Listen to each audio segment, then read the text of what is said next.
కృష్ణా నదిని దాటుకొని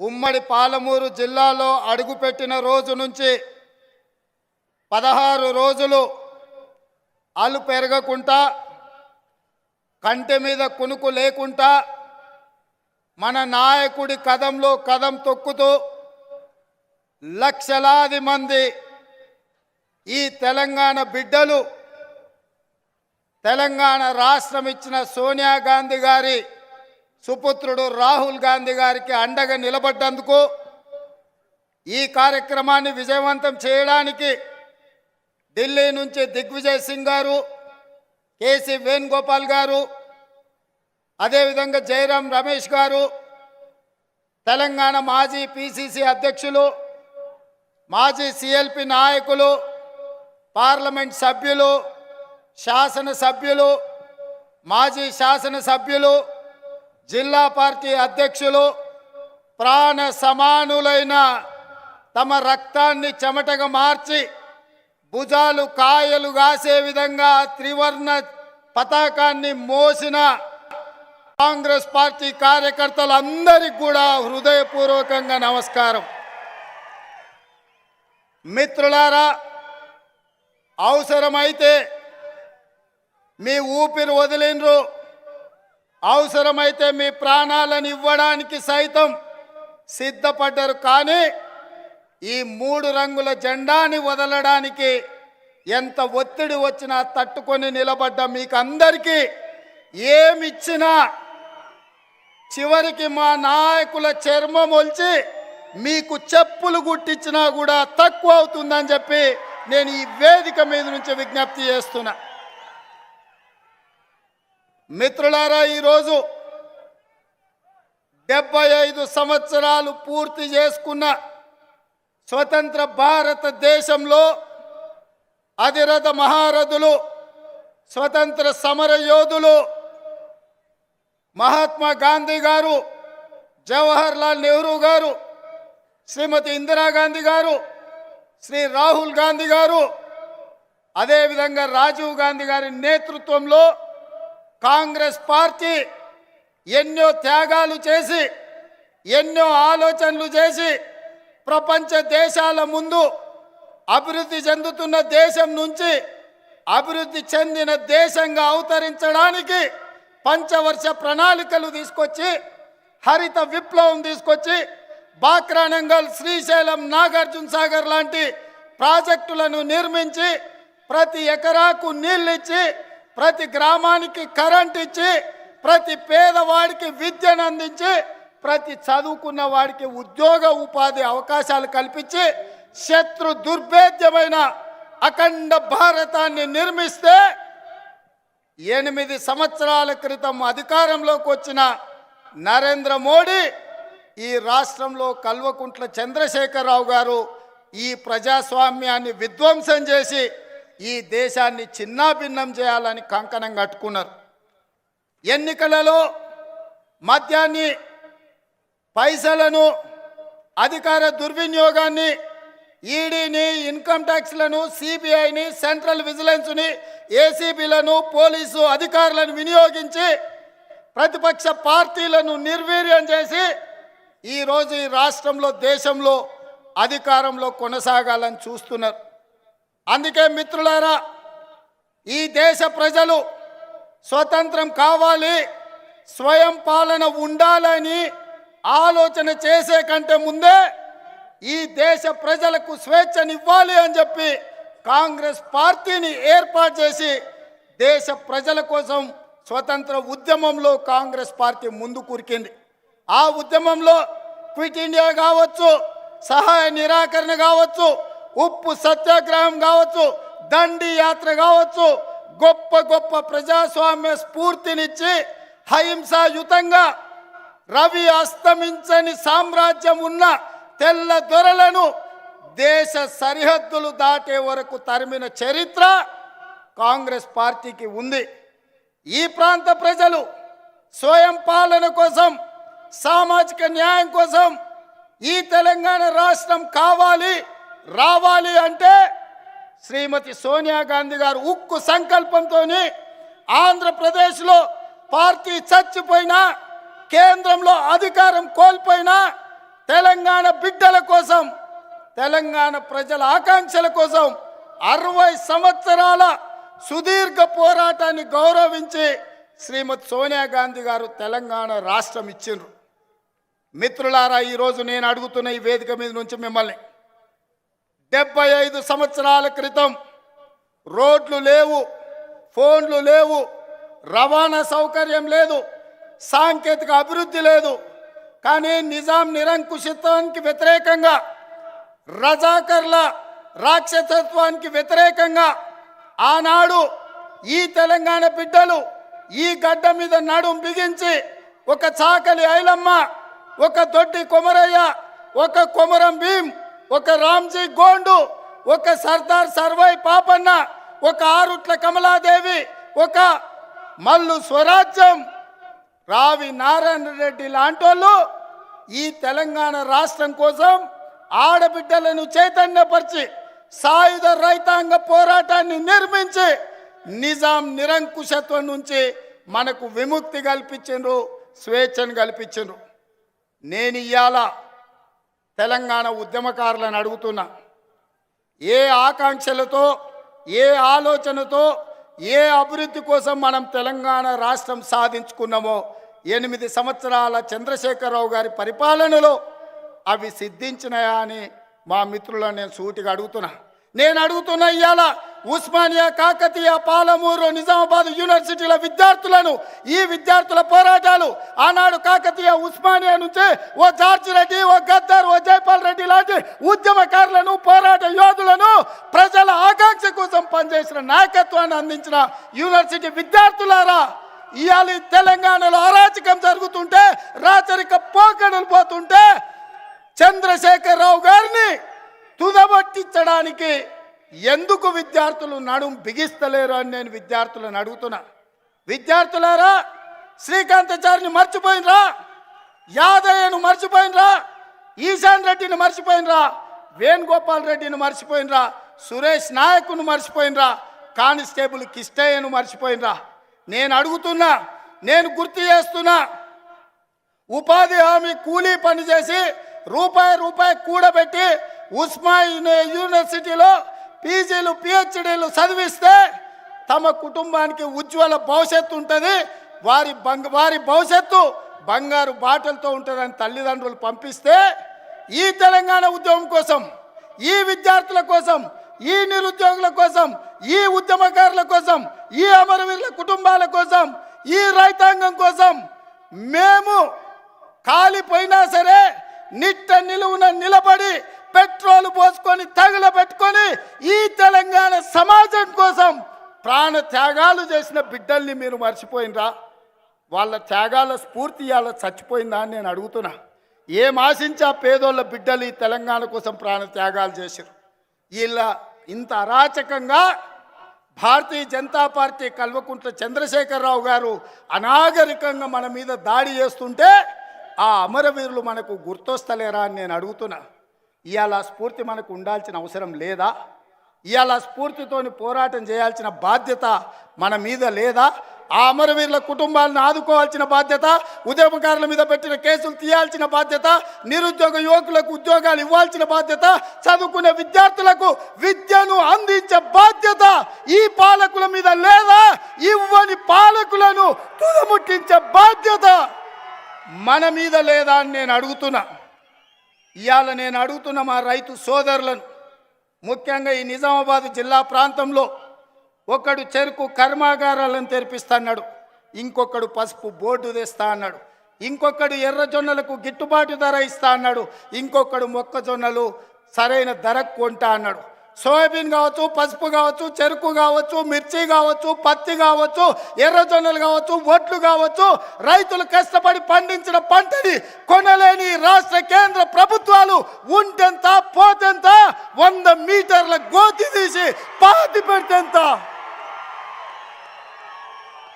6 గాళ్ళం కష్టపడి రక్తాన్ని చెమటగా మార్చి ఆలి మీదున్న తాలిని తెగనమ్మి పెట్టుబడి పెట్టి పండించిన పంటను కొనకపోతే నరేంద్ర మోడీని, కల్వకుంట్ల చంద్రశేఖరరావు గారిని శంకరగిరి మాన్యాలు పట్టించాల్సిన బాధ్యత రైతుల మీద లేదా అని నేను అడుగుతున్నా. అదేవిధంగా ఈ వేదిక మీద నుంచి తెలంగాణ బుద్ధిజీవులను, మేధావులను, డాక్టర్లను, లాయర్లను, ప్రొఫెసర్లను, న్యాయమూర్తులను నేను అడుగుతున్నా. ఆ ఎల్ల మీరు మాట ఇచ్చిండ్రు, ఈ తెలంగాణ రాష్ట్రం వస్తే 7 సమస్యలకు పరిష్కారం దొరుకుతుందన్నారు. మీరు ముందుండి స్వేచ్ఛ, సామాజిక న్యాయం అమలు చేస్తామన్నారు. నేను అడుగుతున్న మేధావులారా, ఎక్కడ దాక్కున్నారు, ఎక్కడ పండుకున్నారు, ఎక్కడ నిద్రపోయినరు, ఎక్కడ అమ్ముడు పోయినరు? ఇవాళ తెలంగాణ సమాజం సర్వనాశనం అవుతుంటే డాక్టర్లు, లాయర్లు, ఇంజనీర్లు, మేధావులు, తెలంగాణ ఉద్యమకారులం అని చెప్పుకున్న మీరందరూ ఎందుకు కేసీఆర్కు లొంగిపోయినరని నేను అడుగుతున్నా. ఇవాళ మీ మీద బాధ్యత ఉంది. మీరు నమ్మించిండ్రు, మీరు ఒప్పించిండ్రు, మీరు జేఏసీ పెట్టిండ్రు, మీరు జెండాలు కట్టిండ్రు, మీరు చెప్పిన మాటలు విని మా బిడ్డలు ప్రాణాలు ఇచ్చిండ్రు. జెండాలు ఎవడు కట్టిండు, ప్రాణాలు ఎవడిచ్చిండు, రాజ్యం ఎవడు వెళ్తున్నాడు? బుద్ధిజీవులు, తెలంగాణ మేధావులు తెలంగాణ సమాజానికి చెప్పాల్సిన బాధ్యత ఉన్నది. అందుకే మిత్రులారా, రాష్ట్రం, కేంద్రం ప్రమాదం వైపు వేగంగా పయనిస్తుంది. హిమాలయ పర్వతాలంత ఎత్తుకు ఈ జాతి గౌరవాన్ని పెంచిన కాంగ్రెస్ పార్టీ ఇవాళ నరేంద్ర మోడీ అదా పాతాళానికి ఈ జాతిని, ఈ దేశాన్ని అంత ముందించడానికి కుట్ర చేస్తుంటే, ఆ కుట్రకు చంద్రశేఖరరావు గారు మద్దతు పలుకుతుంటే చూసి ఊరుకుండలేక, ఇంట్లో పడుకోలేక, రాత్రులు నిద్రపోలేక, నిద్ర రాక, కడుపు మండి, గుండె రగిలి ఈ జాతి కోసం ప్రాణాలు అర్పించడానికి మన నాయకుడు రాహుల్ గాంధీ గారు కదం మొదలుపెట్టిండు. ఈరోజు మీరు ఆలోచన చేయండి. పదే పదే గాంధీ కుటుంబం మీద ఆరోపణలు చేస్తుండ్రు, దాడులు చేస్తుండ్రు, ఈడీలు పిలుస్తుండ్రు. నేను అడగదలుచుకున్న ఈ దేశాన్ని, ఈ సమాజాన్ని, మోతీలాల్ నెహ్రూ గారు ఆగర్భ శ్రీమంతుడు, జవహర్లాల్ నెహ్రూ గారు ఆ రోజుల్లోనే విదేశాలలో చదువుకుని బట్టలు ఉతికించుకోవడానికి కూడా విదేశాలకు పంపించినంత ఆగర్భ శ్రీమంతులు. అక్కడి నుంచి మొదలు పెడితే ఈ 75 సంవత్సరాలలో జవహర్లాల్ నెహ్రూ, ఇందిరాగాంధీ గారు, రాజీవ్ గాంధీ గారు, సోనియా గాంధీ గారు, రాహుల్ గాంధీ గారు, చివరికి ఈ 75 ఏళ్ళు ఢిల్లీలో ప్రభుత్వం ఇచ్చిన అత్యంత సామాన్యమైన ప్రభుత్వ క్వార్టర్లలో బతుకుతున్నారు. ఈ దేశం కోసం ప్రాణాలు ఇచ్చి, ఈ దేశం కోసం సర్వం త్యాగం చేసిన రాహుల్ గాంధీ గారి కుటుంబం అవినీతికి పాల్పడుతుందా? ఒకవేళ సొమ్మే తీసుకుంటే వాళ్ళు చేసుకునేదేంది? ప్రభుత్వ బంగళాలలో కనీస సౌకర్యాలు ఉన్నా లేకపోయినా నిరాడంబర జీవితం గడుపుతున్న గాంధీ కుటుంబాల మీద ఎవడైనా అవినీతి ఆరోపణలు చేస్తే వాడు పురుగులు పడి చస్తాడని చెప్పి నేను ఈ వేదిక మీద నుంచి చెప్పదలుచుకున్నా. ఇవాళ వారి పార్టీ దయతోని ఉన్న మేము అత్యంత విలాసవంతమైన బంగళాలలో జీవితం గడుపుతున్నాం. ప్రపంచంలోనే అత్యంత ఖరీదైన కార్లలో మేము తిరుగుతున్నాం.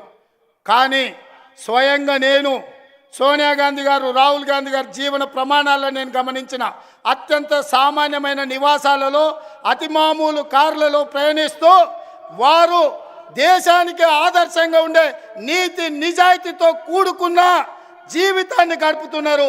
వాళ్ళ మీద అవినీతి ఆరోపణలు ఎవడైనా చేస్తే ఎడంకాలి చెప్పుతో కొట్టాలి వారిని, అవినీతి ఆరోపణలు చేసేటోళ్ళను.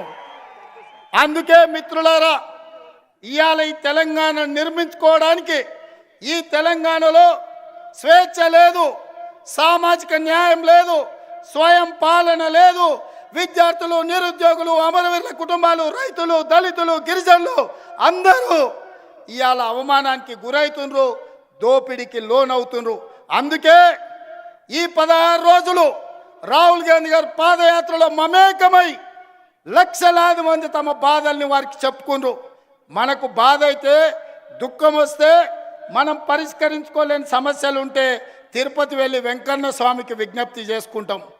అదేవిధంగా ఇవాళ తెలంగాణ సమాజం వెంకన్న స్వామికి చెప్పుకోలేని సమస్యలు, పరిష్కారం కాని సమస్యల్ని మన నాయకుడు రాహుల్ గాంధీ గారికి చెప్పుకున్నారు.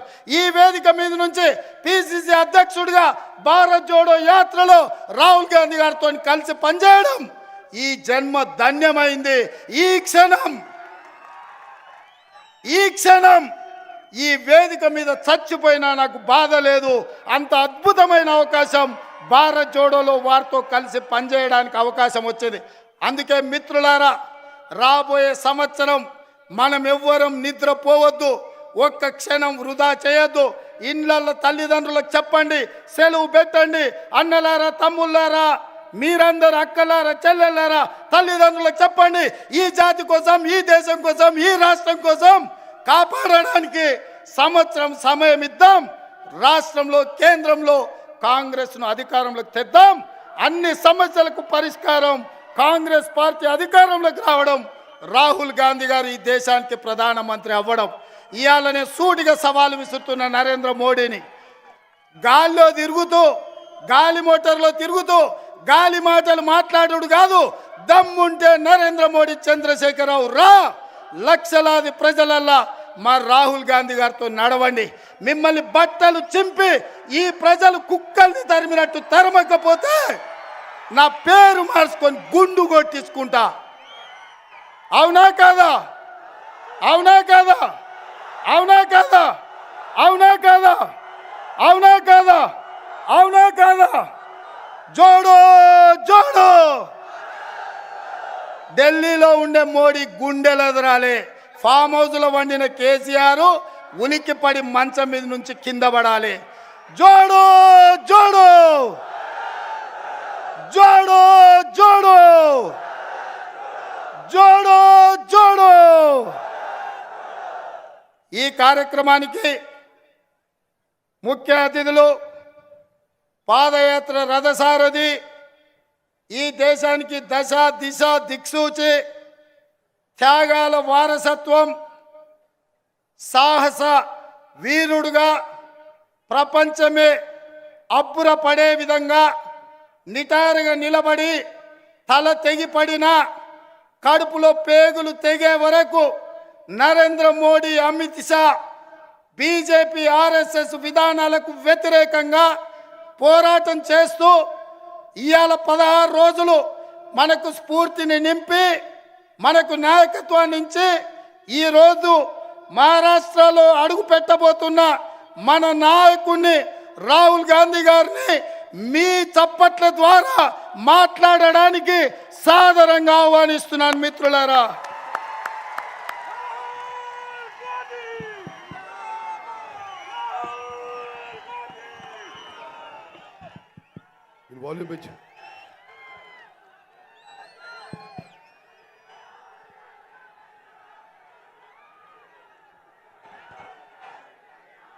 केसी वेणुगोपाल जी,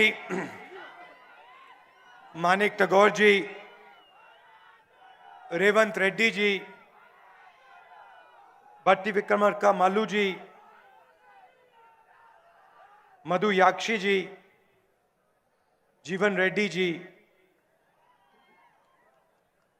दिग्विजय सिंह जी, जयराम रमेश जी, उत्तम रेड्डी जी, जाना रेड्डी जी, हनुमंत राव जी, पुन्नला लक्ष्मिया जी, मुनियप्पा जी, सुब्बी रामी रेड्डी जी, स्टेज पे कांग्रेस पार्टी के सीनियर नेता, हमारे प्यारे कार्यकर्ता, भाइयों और बहनों, प्रेस के हमारे मित्रों, आप सबका यहाँ बहुत बहुत स्वागत, नमस्कार।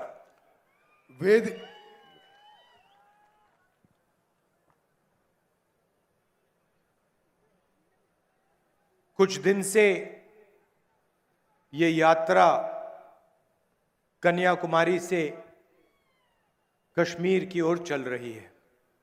కొద్ది రోజుల నుంచి కన్యాకుమారి నుంచి కాశ్మీర్ వరకు ఈ యాత్ర కొనసాగుతుంది। 10-12 दिन से हम तेलंगाना में पैदल चल रहे हैं। 10-12 రోజుల నుండి తెలంగాణలో పాదయాత్ర కొనసాగిస్తున్నాము। और आज शाम हम तेलंगाना को छोड़कर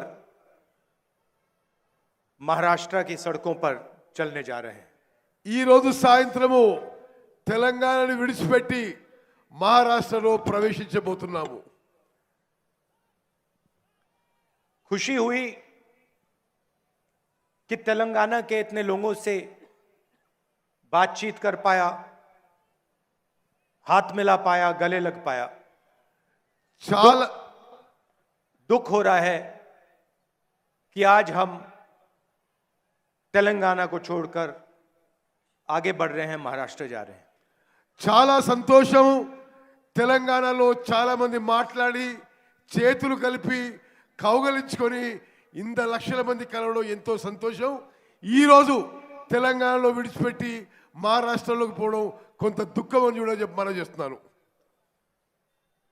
हमारे कार्यकर्ताओं ने तेलंगाना में जबरदस्त काम करके दिखाया। తెలంగాణలో మన కాంగ్రెస్ కార్యకర్తలు అద్భుతంగా పనిచేస్తున్నారని చెప్పి నేను మనం చేస్తున్నాను. ये मीडिया पे नहीं दिखता है, टीवी पे नहीं दिखाई देता, मगर मैंने अपनी आंखों से अपने कार्यकर्ताओं का काम देखा है। ఈ మీడియా మనం చేస్తున్న పని చూపించినా చూపించకపోయినా నేను మన కార్యకర్తలు చేసే పని నిరంతరం చూస్తూనే ఉన్నాను. कार्यकर्ताओं के हाथ टूटे, पैर टूटे, धक्का लगा, लाठी लगी, मगर आपने अपना काम पूरा किया। కార్యకర్తల చెయ్యి ఇరిగినా కాలు ఇరిగినా దెబ్బ తాకినా మీరు మీ పని నిరంతరంగా కొనసాగించడం మనస్ఫూర్తిగా మిమ్మల్ని అభినందిస్తున్నాను. और आपने सिर्फ कांग्रेस पार्टी का झंडा नहीं उठाया, आपने इस देश का, हिंदुस्तान का तिरंगा उठाकर चला। మీరు కేవలం కాంగ్రెస్ పార్టీ జెండాయే కాదు, భారతదేశం యొక్క జెండా కూడా గర్వంగా ఎత్తి ముందుకు తీసుకుపోయిన విషయం కూడా నేను మనం చేస్తున్నాను. और ये काम आप सालों से कर रहे हो। ఈ పని మీరు ఎన్నో సంవత్సరాల నుంచి చేస్తున్నారు. आप सबके हो, किसी एक जात के नहीं, किसी एक धर्म के नहीं, किसी एक भाषा के नहीं, आप सबके हो, आप हिंदुस्तान के हो। మీరందరూ భారతదేశ వాసులు, ఏ కులానికో మతానికో వర్గానికో భాషకో చెందిన వాళ్ళు గారు, మీరు అందరికీ చెందిన వాళ్ళు మీరు అని చెప్పి మనం చేస్తున్నారు. तो मैं शुरुआत में ही आपका धन्यवाद करना चाहता हूं, दिल से धन्यवाद करना चाहता हूं। ముందుగానే మీ అందరికీ పేరు పేరున ధన్యవాదాలు తెలియజేస్తున్నాను. पहले तेलंगाना आता था,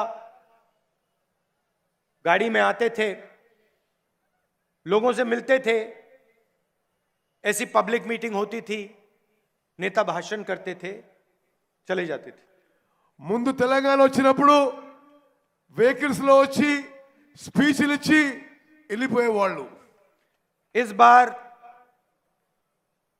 मैं और कांग्रेस पार्टी के सब नेता दिन भर आपकी सड़कों पे चले। ఈసారి నేను కాంగ్రెస్ పార్టీకి చెందిన నాయకులందరూ కూడా వీధుల్లో నడుస్తూ తెలంగాణలో మరి ప్రవేశించి నడుస్తూ ముందుకు పోయాం. किसानों से मिले, मजदूरों से मिले, कारीगरों से मिले, आदिवासी, दलित भाइयों बहनों से मिले, हर धर्म के लोगों से मिले, और सिर्फ मिले नहीं, घंटों बातचीत की और आपकी बात सुनी। రైతులు, రైతు కూలీలు, కార్మికులు, కర్షకులు, యువకులు, మహిళలు, సమాజంలో అన్ని వర్గాలతో కలిసి గంటలు గంటలు మాట్లాడడం జరిగింది. मैंने आपसे कहा कि इन सड़कों पे चलने के बाद मुझे खुशी हुई। खुशी इस बात की हुई कि मैंने आपके स्पिरिट को, आपकी आत्मा को अपनी आंखों से देखा। ఈ వీధులుగా తెలంగాణలో నడుస్తూ ఎంతో సంతోషం అనిపించింది. మీ స్పిరిట్, ప్రతి ఒక్కరి స్పిరిట్ కూడా నేను గమనిస్తున్నాను చెప్పి నేను మనం तेलंगाना क्या है और क्या नहीं है वो समझने को मिला। తెలంగాణ ఏమిటో, తెలంగాణ ఏమి కాదో ఇది నాకు అర్థమవుతుందని చెప్పి కూడా నేను మనం చేస్తున్నాను. और ये आप सब लोगों की आंखों में दिखता है, इसको छुपाया नहीं जा सकता। మీ అందరి కళ్ళల్లో స్పష్టంగా అవపడుతుంది, అది దాచి పెట్టలేరు ఎవరని చెప్పి నేను మనం చేస్తున్నాను. मगर चलते हुए झलक दिखती है. మేము నడుస్తూ ఉంటే చాలా విషయాలు గమనించాం. मैं आपको एक उदाहरण देना चाहता हूं. ఒక మీకు ఉదాహరణ ఇస్తా నేను. यात्रा पे मैं चल रहा था, सब चल रहे थे. तो जब चलते हैं इस साइड देखते हैं, लोगों को नमस्कार करते हैं, इस साइड देखते हैं, लोगों से बात करते हैं. రోడ్డు పొడవునా నడుస్తూ పోతూ ఒక సైడ్ నమస్కారం పెడుతూ ఒక సైడ్ కలుస్తూ మాట్లాడుతూ ముందుకు ఈ పాదయాత్రలో కొనసాగడం జరిగింది. कुछ दिन पहले हम चल रहे थे, मैंने पीछे से अपनी आंख से देखा छोटा सा बच्चा अंदर आने की कोशिश कर रहा था. నడుస్తూ ఉంటే నేను స్వయంగా చూసిన ఒక చిన్న పిల్లవాడు వెనక నుంచి మా దగ్గర రావడానికి ప్రయత్నం చేస్తున్నాడు. काफी भीड़ थी, मैं सोच रहा था इस बेचारे को चोट ना लग जाए. చాలా మంది జనం ఉండే కాబట్టి ఆ పిల్లవానికి దెబ్బ తాకొద్దని చెప్పి నేను కోరుకున్నా. मगर मैंने कुछ किया नहीं, बुलाया नहीं. నేనేం చేయలేదు, ఏం పిలవలేదు కూడా. मैं देखना चाहता था कितना दम है लड़के में. నేను చూడదలుచుకున్నా ఆ పిల్లగానిలో ఎంత సాహసం ఉందో చూద్దాం అనుకున్నాను. क्या ये एक दो धक्के खा के भाग जाएगा या फिर ये कोशिश करेगा. అతను ప్రయత్నం చేసి మా దగ్గరకు వస్తాడా లేదా ఒకరిని దెబ్బలు తిని వెనక్కి పోతాడా అని చెప్పి నేను జాగ్రత్తగా గమనిస్తున్నాను. तो एक प्रकार से मैंने उसका टेस्ट लेने की कोशिश की. అతన్ని టెస్ట్ చేయడానికి ప్రయత్నం చేసిన నేను. 2-3 बार उसने कोशिश की, फिर पुलिस वाले ने उसको जोरों से धकेला, वो नीचे गिर गया. 2-3 సార్లు ప్రయత్నం చేసిండు.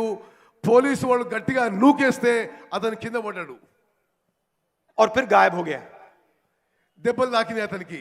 मैंने कहा देखो, एक धक्का लग गया, डर गया, भाग गया. నేను చెప్పిన కింద పడ్డాడు, మరి భయపడి వెళ్ళిపోయిందని చెప్పి నేను మనం చేసిన. 5 मिनट बाद मैंने उसी चेहरे को सामने देखा, वो वापस आ गया. అదే మొహాన్ని నేను మళ్ళీ ముందు చూశాను. इस साइड फेल हुआ, धक्का लगा, छोटा सा बच्चा, उसको मारा, गिरा दिया, सड़क पे गिरा, छिल गया होगा. 2 मिनट के चला गया, दूसरी साइड से वापस आया. ఆ చిన్న పిల్లవాడు నూకేస్తే కింద పడి దెబ్బలు తాకినా మళ్ళీ వేరే సైడ్ నుంచి ముందుకు రావడం నేను గమనించాను. मैंने कहा थोड़ा और इसको टेस्ट करता हूं. నేను అతను ఇంకొంచెంసేపు పరీక్ష చేద్దాం అనుకున్నాను. वहां धक्का मुक्की चल रही थी, चलता गया. అక్కడ నూకులాట జరిగినా తొక్కిసలాట జరిగినా ఆ పిల్లవాడు ముందుకు పోతూనే ఉన్నాడు. फिर से पुलिस वाले ने उसको धक्का दिया, పోలీసు వాళ్ళు మళ్ళీ అతను నూకేశారు. फिर से वो गिरा, మళ్ళీ పట్టాడు, गायब हो गया. దెబ్బ తాకింది. मैंने कहा इस बार तो घर चला गया. మరి ఇప్పుడైతే వెళ్ళిపోతాడని నేను అనుకున్నా. 4-5 मिनट बाद इस साइड आया. మరి అదే పిల్లవాడు మరి ఇటు దెబ్బ తాకిన ఆయన మరి ఇటు వేరే దిక్కు నుంచి మళ్ళీ నా దగ్గరకు వచ్చాడు. और फिर जादू से पता नहीं कैसे मेरे साइड पे आ गया. మరి అనుకోకుండా ఆ పిల్లవాడు నా పక్కనే అదృశ్యమయ్యాడు. मेरे साथ एक लड़का काम करता है, उसने मुझे कहा ये बहुत कोशिश कर रहा था, उधर से इसने ट्राई की, बात नहीं बनी, इधर से ट्राई की, बात नहीं बनी, इधर से ट्राई की, बात नहीं बनी, फिर अंदर आ गया. మరి ఈ పిల్లవాడు అన్ని దిక్కుల నుంచి నన్ను కలవడానికి ప్రయత్నం చేసి చివరిగా నా దగ్గరికి రావడం ఎంతో సంతోషకరం చెప్పి నేను మనం చేస్తున్నాను. फिर मेरे पास आता है, मेरे साथ चलता है.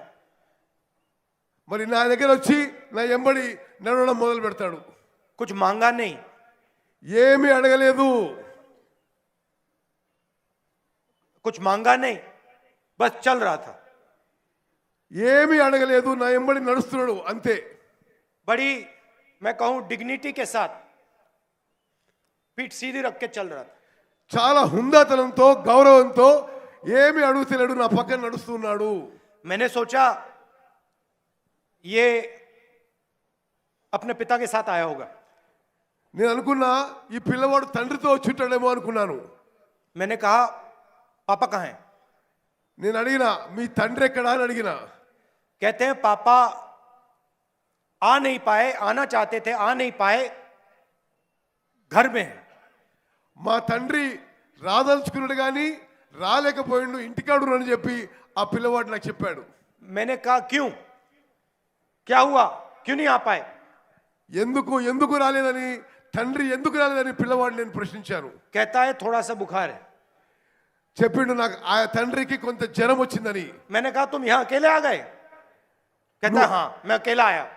నువ్వు ఒక్కరివే వచ్చినావా అంటే ఆ పిల్లవాడు అవును నేను ఒక్కరినే వచ్చానని చెప్పాడు.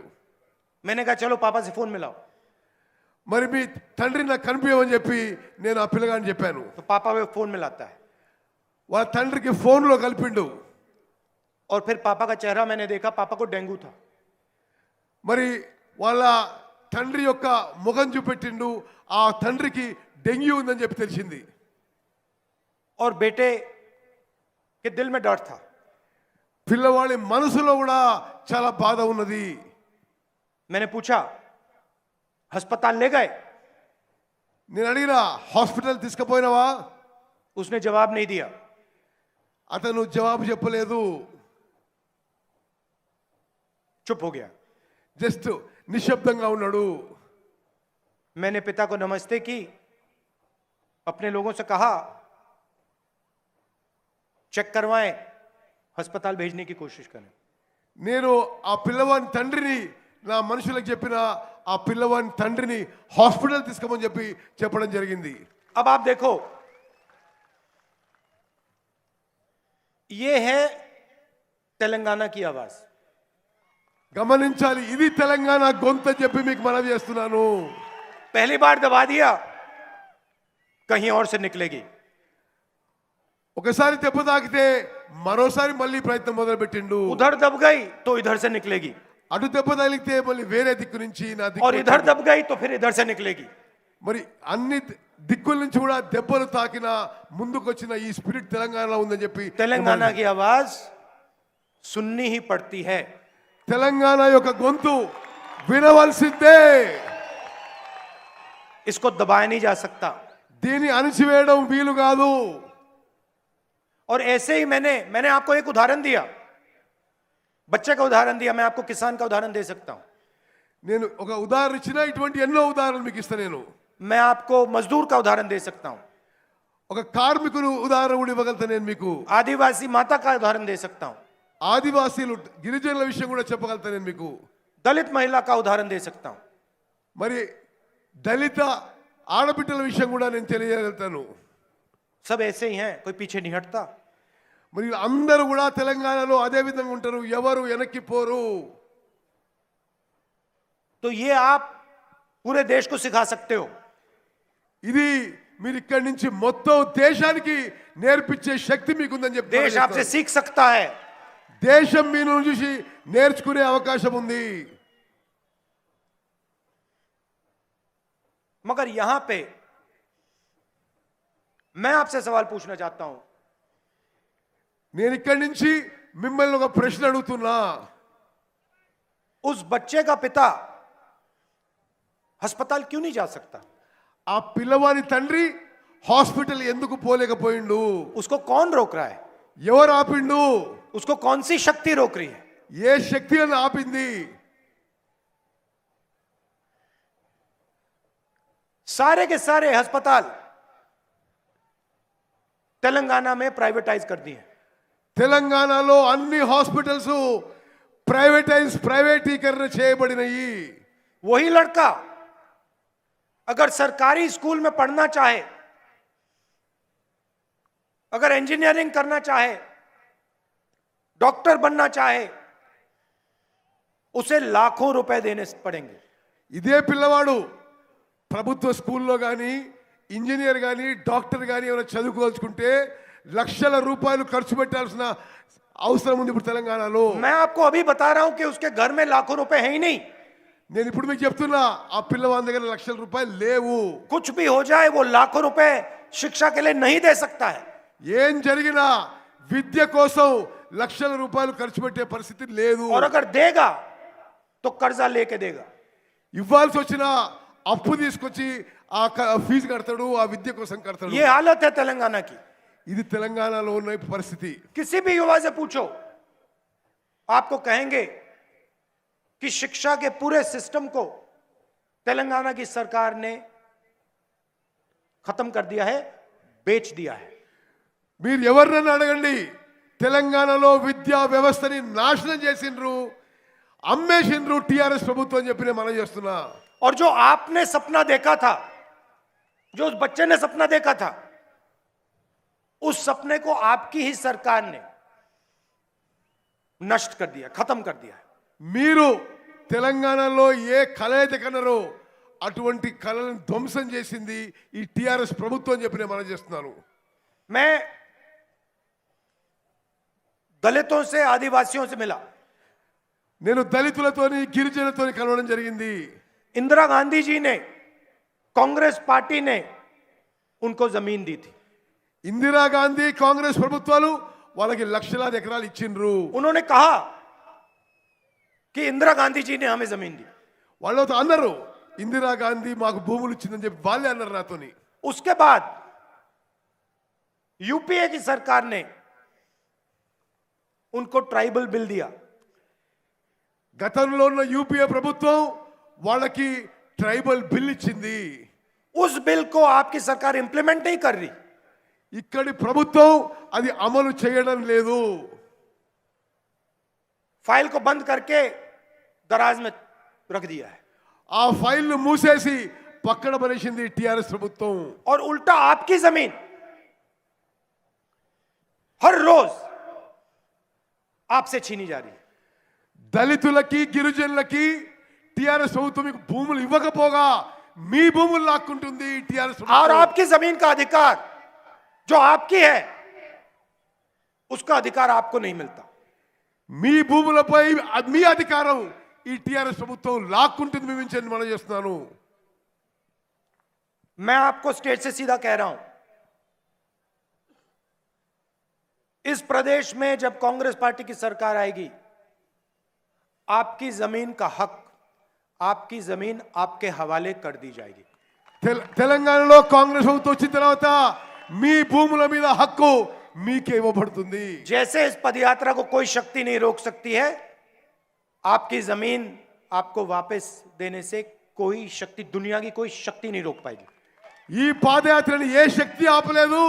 మీ భూములకి, మీ అన్ని భూములకు కూడా మీ అధికారం మీకు ఇవ్వడానికి ఏ శక్తి కూడా ఆపలేదని చెప్పి నేను మనం చేస్తున్నాను. और किसानों से बात करो, सारे के सारे किसान कहते हैं हमें सही दाम नहीं मिलता, एमएसपी नहीं मिलती। एक किसान ने मुझे नहीं कहा मैं खुश हूं।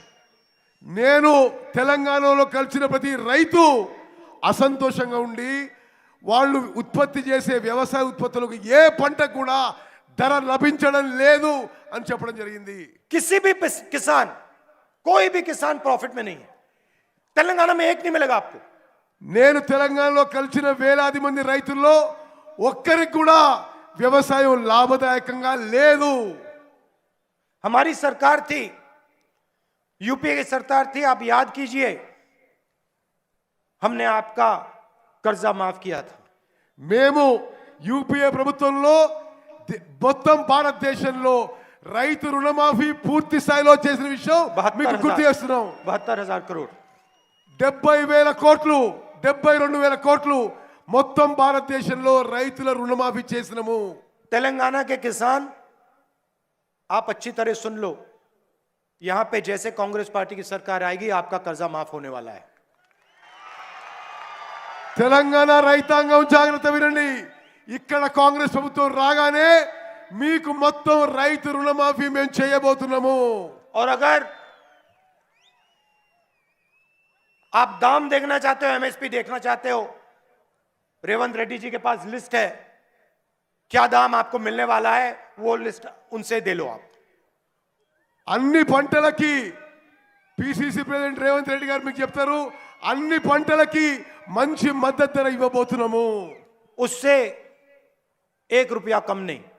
దాని నుంచి ఒక్క రూపాయి కూడా తక్కువ చేయకుండా మద్దతు ధరకి కొనుగోలు చేయబోతున్నాము. यहां पे सुबह आपके चीफ मिनिस्टर इरिगेशन प्रोजेक्ट्स का पैसा देखते हैं।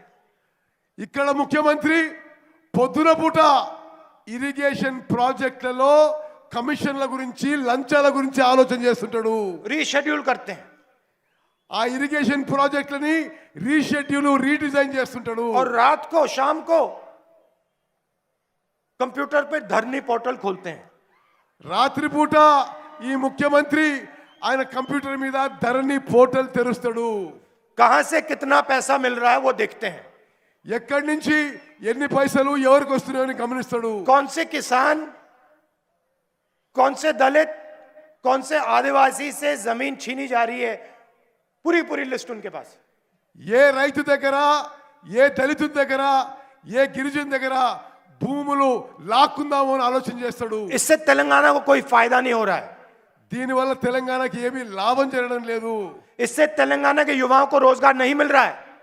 దానివల్ల తెలంగాణ యువతకి ఉద్యోగాలు ఉపాధి కల్పించడం లేదు. किसानों को फायदा नहीं हो रहा है, गरीबों को फायदा नहीं हो रहा है.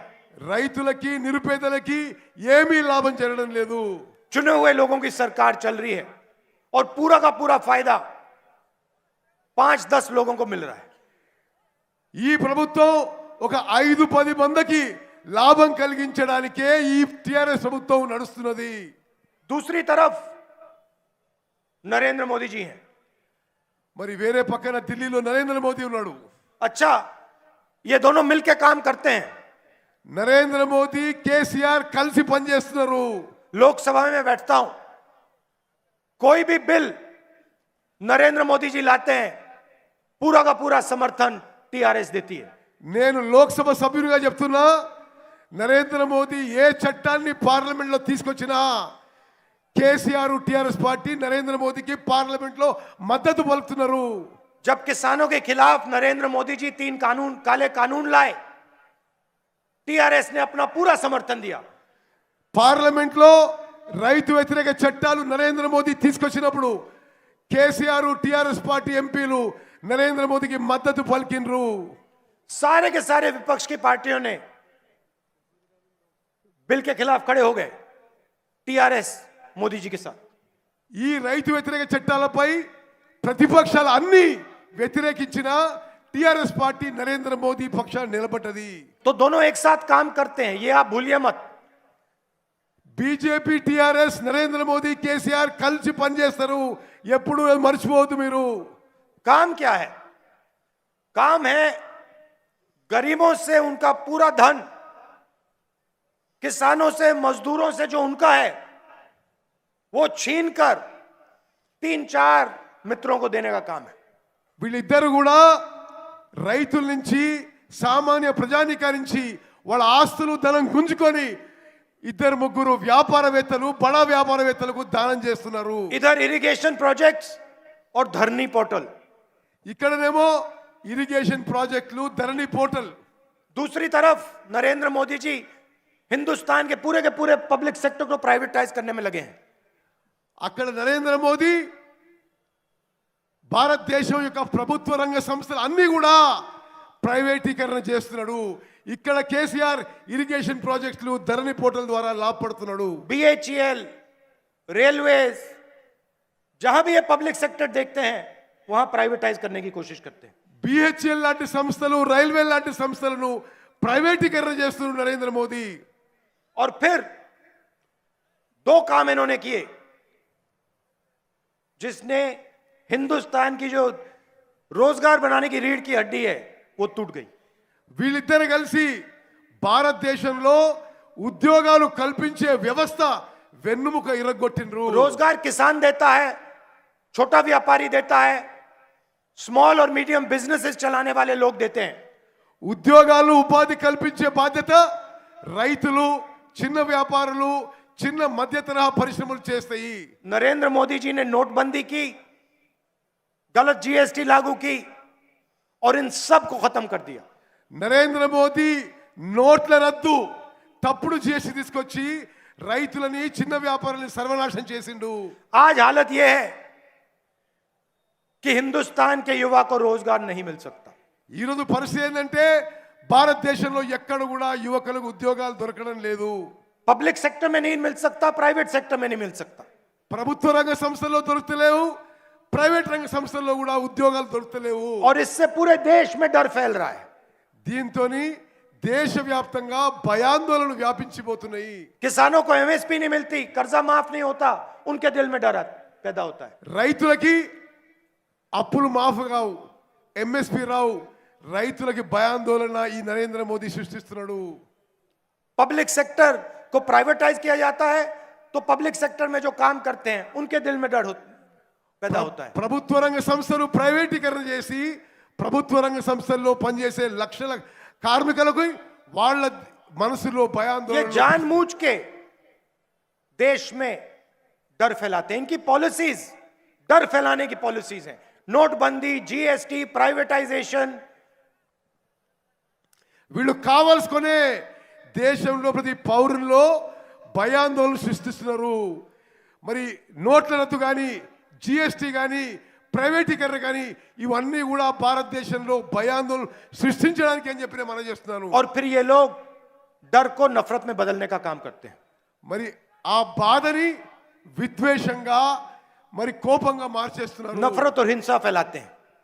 మరి విద్వేషం, హింస ఈ సమాజంలో వ్యాపింపజేస్తున్నారు. इसीलिए हमने ये यात्रा शुरू की है. అందుకోసమే నేను ఈ భారత్ జోడో యాత్ర మొదలు పెట్టాను. हिंसा के खिलाफ, नफरत के खिलाफ, హింసకి వ్యతిరేకంగా, విద్వేషానికి, ద్వేషానికి వ్యతిరేకంగా నేను ఈ యాత్ర కొనసాగిస్తున్నాను. डर के खिलाफ, భయాందోళనకి వ్యతిరేకంగా ఈ యాత్ర చేస్తున్నాను. नोटबंदी, जीएसटी जैसी पॉलिसियों के खिलाफ, किसान के जो काले कानून है उनके खिलाफ. నోట్ల రద్దు, తప్పుడు జిఎస్టీ, రైతు వ్యతిరేక చట్టాలకు వ్యతిరేకంగా ఈ భారత్ జోడో యాత్ర చేస్తున్నాను. और आपको ये बात दिख रही है कि हिंदुस्तान में भय, नफरत फैलाई जा रही है. మీ అందరికీ స్పష్టంగా అవపడుతుంది, భారతదేశంలో భయము, ఆందోళన, విద్వేషం వ్యాపించబడుతున్నాయి. फायदा आपको नहीं हो रहा, फायदा किसान को नहीं हो रहा, मजदूर को नहीं हो रहा, युवा को नहीं हो रहा. फायदा सिर्फ 2-3 बड़े बड़े उद्योगपतियों को हो रहा है. మీకు దానివల్ల ఏమీ లాభం లేదు. రైతులకి, యువకులకి, కార్మికులకి, కర్షకులకి, ఇద్దరు ముగ్గురు పెద్ద పెద్ద వ్యాపారవేత్తలకే దీనివల్ల లాభం చేకూరుతున్నది. यात्रा में आपने हमें प्यार दिया, अपनी शक्ति दी. ఈ యాత్రలో మీరందరూ కూడా మాకు ప్రేమ, అభిమానం, మీ శక్తి ఇచ్చారు. जहां भी हम गए लाखों लोगों ने अपनी शक्ति यात्रा को दी. మేము ఎక్కడ పోయినా సరే లక్షల మంది ముందుకొచ్చి మీ శక్తి మాకు ఇచ్చారు. इसके लिए मैं आपको और पूरी कांग्रेस पार्टी आपको दिल से धन्यवाद करना चाहती है. మరి దీనికోసం నేను మొత్తం కాంగ్రెస్ పార్టీ మీ అందరికీ పేరు పేరు నా ధన్యవాదాలు తెలియజేస్తున్నాము. आपसे बात करके, आपसे मिलकर हम सबको बहुत सीखने को मिला. మీ అందరితో కలిసి మాట్లాడడం, నాకు ఇక్కడ ఉన్న అందరికి కూడా చాలా నేర్చుకున్నాం. మీతో కలిసి కూర్చొని మాట్లాడినందుకు आपके सामने जो मुश्किलें हैं वो हम समझ पाए. మీ సమస్యలు, మీ బాధలు మేము అర్థం చేసుకున్నాము. इसके लिए आपका बहुत बहुत धन्यवाद. మీ అందరికీ మరోసారి మనస్ఫూర్తిగా ధన్యవాదాలు తెలియజేస్తున్నాను. और आपका जो स्पिरिट है, आपकी जो आत्मा है, उसको देखकर बहुत सीखने को मिला. మీ స్పిరిట్, మీ ఉత్సాహం, మీ ఆత్మ చూసి మాకెంతో సంతోషం. మేము నేర్చుకున్నాం మిమ్మల్ని చూసి అని చెప్పి మనం చేస్తున్నాను. और हम इसको कभी नहीं भूलेंगे. ఎప్పుడు కూడా తెలంగాణలో చేసిన పాదయాత్ర నేను మర్చిపోను. बहुत बहुत धन्यवाद. जय हिंद, नमस्कार. మీ అందరికీ ధన్యవాదాలు. జై హింద్, నమస్కారం.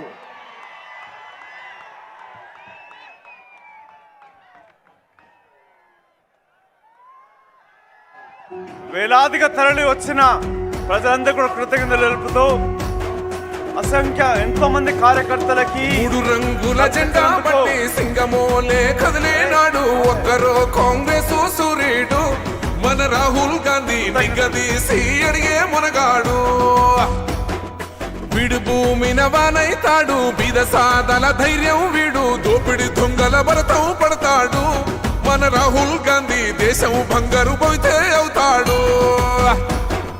ఇందిరమ్మ సంక్షేమాలు సోనియమ్మ చేసిన మేలు స్వాతంత్రం తెచ్చిన పార్టీ తెలంగాణ ఇచ్చిన పార్టీ మూడు రంగుల జెండా పట్టి సింగమోలే కదిలినాడు ఒక్కరో కాంగ్రెస్ సూర్యుడు మన రాహుల్ గాంధీ నిగదీసి అడిగే మునగాడు